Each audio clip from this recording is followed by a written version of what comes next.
আমাদের নেতা আলীনাজ মাহমুদ খোয়ম, তাকেও আমরা ধন্যবাদ জানাই যে তিনি এই আন্দোলনকে সফল রূপ দিয়েছেন এবং এটা বাস্তবায়ন করেছেন প্রধানমন্ত্রী দেশনায়ক তারেক রহমান।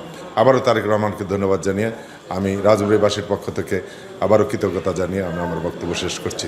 আমি জেলা বিএনপির সাবেক সদস্য সচিব হিসাবে আমি বিএনপির এটা একটা সফলতা, এই সফলতাকে আজকে মানুষের দোরগোড়ায় নিয়ে যেতে হবে।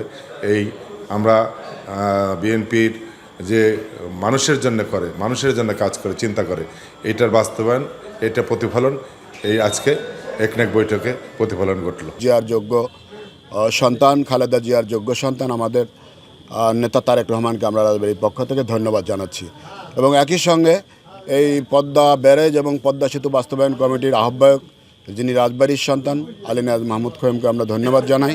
পাশাপাশি রাজবাড়ি সকল মানুষকে আমরা আশ্বস্ত করতে যাই যে আমাদের মূল দুইটি দাবির একটি আমরা আজকে অর্জিত হলো এবং এরপরেই আমরা আমাদের পদ্মা সেতু এইখানে যে আমাদের দীর্ঘদিনের দাবি যে দ্বিতীয় পদ্মা সেতু দৌলতদিয়া পাটুরিয়াতে, সেটাও আমরা বাস্তবায়ন করব ইনশাল্লাহ এই বাংলাদেশ জাতীয়তাবাদী দলের হাত ধরেই।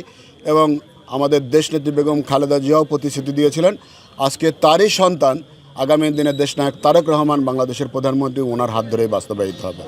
তো আমরা রাজবাড়ির পক্ষ থেকে গণপ্রজাতন্ত্রী বাংলাদেশ সরকারের মাননীয় প্রধানমন্ত্রী অশেষ কৃতজ্ঞতা এবং ধন্যবাদ জ্ঞাপন করছি।